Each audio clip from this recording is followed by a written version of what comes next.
Mark Doty, and I just wanted to tell you a story about a thing that happened to me. The other day I went on the internet, and I had the misfortune of going to a forum. So you can imagine what that was like. On the forum, I happened to see some conversation about the Arturia PolyBrute.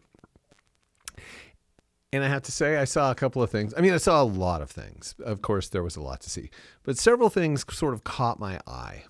There were a number of people who said, I just don't like how the PolyBrute sounds. Not a huge number, but there were people who said that. And then there were some people who said, the PolyBrute doesn't have a very good tone. And then my favorite, I saw at least one, perhaps two people say that the PolyBrute actually was a thin sounding synthesizer. Now, I will point out that some of these people just said, of the things I've heard people do, it sounds thin, or I just don't like how it sounds, or its sawtooths are bad. So I kind of want to, okay, you know what? Here's what I'm going to do. I'm going to make a patch right now. Okay, so let's make a patch. Let us go over here and let's make it a square wave based patch with a cool pulse width thing going on. And let us go into the metalizer and set it so it'll work on all waveforms and not just triangles. So we got that going on. And we'll bring up the volume there. We're going into the Steiner filter. So let's set it on high pass because that'll be cool. And then we'll give it a nice high filter cutoff and low resonance and no brute factor.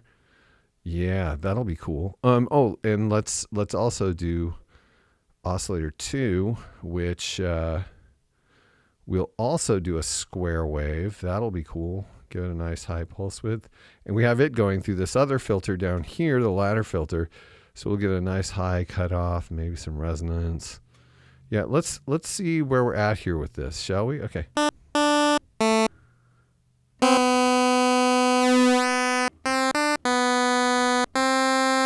good.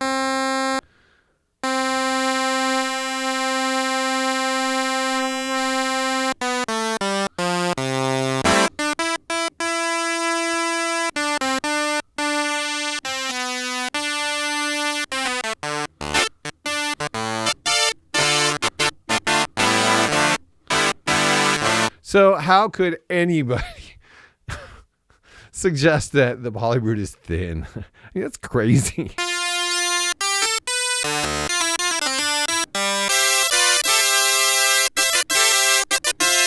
You'd have to be insane to, okay, you know what I was doing. I mean, I'm sure some of you were watching and going, wow, if you're going to make a patch, that's going to be really nasal and high frequency and, in a word, thin. Here we have a thin sound.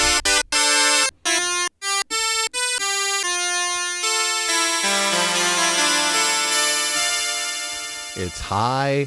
It has high frequencies. It has very few low frequencies. It has some sort of mid-range boost, you know. This is the sort of thing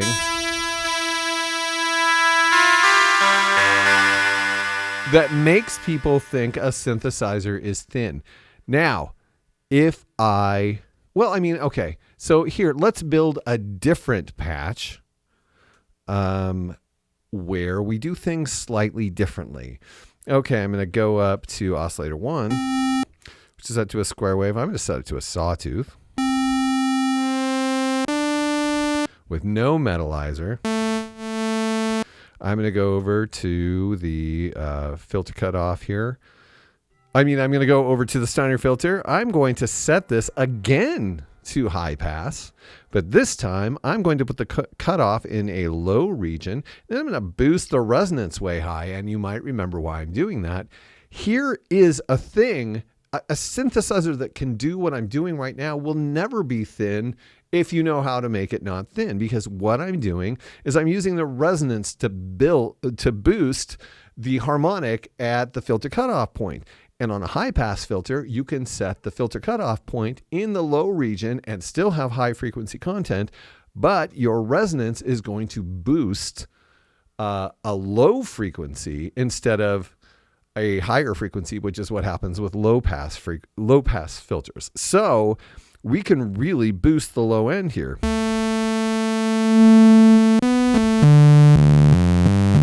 So we still have all the high frequencies that exist in a sawtooth, which are cool, but now we've got this big push in the low end.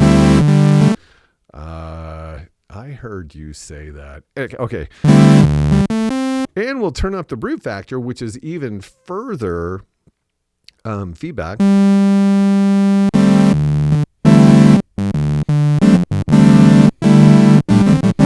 Now, somebody might be misled by the high frequency content that exists in that sound, but we're not listening to the high frequency content as much as we're listening to the low frequency content, which now is quite large compared to what it would be if you just had a normal setting.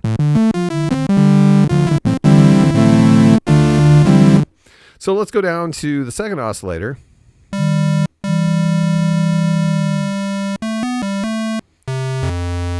I'm going to set it to saw again because I just like saw. Although square wave does have a deeper low end, I'm just going to go with saw.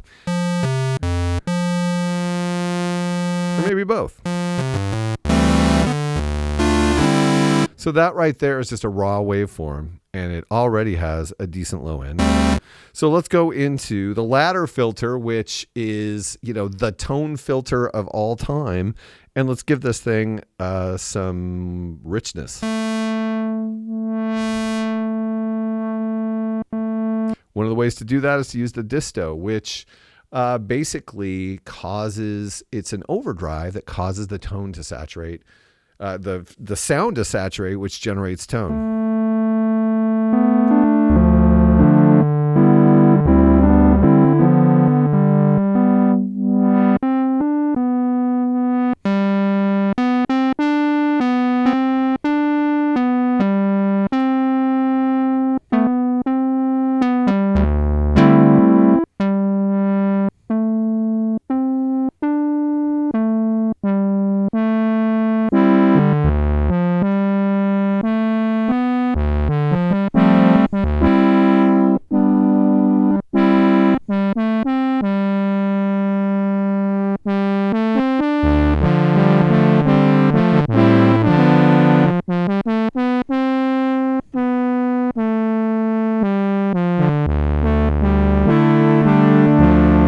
That is a fat sound on its own.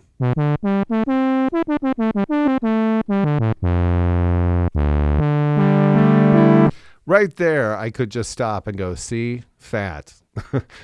Conversation over. You can make a fat sound on the PolyBrute, but I'm not going to stop there because I'm just going to push it too far. Let's bring in that other sound now. Remember, this one does have some high frequency content, so don't be frightened.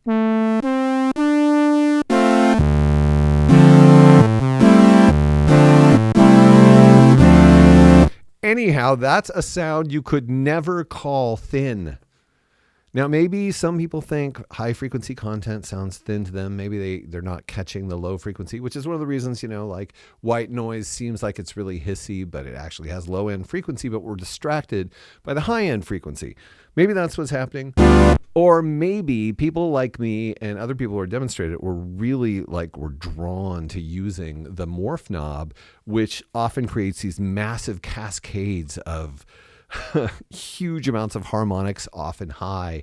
And maybe they're just overwhelmed by the high frequency content, which can make a person sort of recoil if they really just want a big fat, juicy, traditional fat sound, which is fine. But this synthesizer is too powerful for you to reduce it to, here's a synth sound I want. No, this is for the authorship of sound, and you can get the sound you want, whether it's a synthetic sound or even in some cases some pretty awesome acoustic type sounds. That's what you want in a powerful synthesizer, and that's what the synthesizer does. So it can be really misleading. If you hear someone playing a really thin nasal sound, you're like, oh, well, that's what the PolyBrute sounds like. But it's not. That's just one way as designed by one person. keep in mind you have the power not only to create an infinite range of timbres, but even some tones to go along with those timbres, like fat, rich, or even nasal and pointy. Speaking of nasal and pointy, let's go back to our original sound and compare.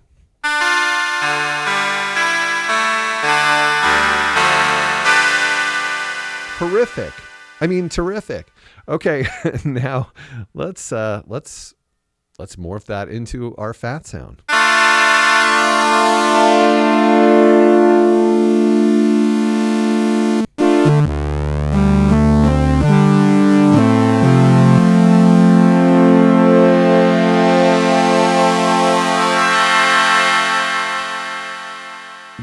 That morphing can be overwhelming, but I love that sound. That's totally cool. I could totally use that. Ends up being kind of a wah pedal, but way more complex.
And we go from showing you that this is not a, quote, thin synthesizer to showing you how much Mark likes to morph between two completely different sounds. Anyway, sorry about that. But yeah, I just want to confirm. I think sometimes people have a certain desire. They have a certain sound that they're looking for in a synthesizer. And when they don't hear it, just based on what, demonstrators and reviewers show them, they think that, oh, it doesn't have that. And, we can think back to like the Mini Moog, which it has a tone. It has a very recognizable character, and we love it for that. But when you use a Mini Moog, it sounds like a Mini Moog. Now, certainly it's possible to make it not sound like a Mini Moog, but all the things that you will want to do with a Mini Moog sound like a Mini Moog. And it's not really about synthesis as much as it is that sound it makes, which is totally fine. But if you're going to buy a big, giant polysynth like this, you're going to want it to do whatever you would ever want it to do. And that's what, that's more in the direction that the PolyBrute goes. It allows you the breadth of timbre, but also to create some tone. And that first sound actually sounded pretty digital. And you could say, in 20 years ago, that'd be horrific. You don't want your analog polysynth to sound digital, but these days it's like, that's useful. And it's analog digital sound, which is crazy. Anyway, you can go in a horrifically icy, grainy digital sound, or you can make a big, fat, warm, squelchy, creamy, frothy sound. That's the cool thing about the Arturia PolyBrute. So is the PolyBrute thin? The answer is it's as thin as you want it to be, or as fat as you want it to be, or a combination thereof. So there. Thanks for watching.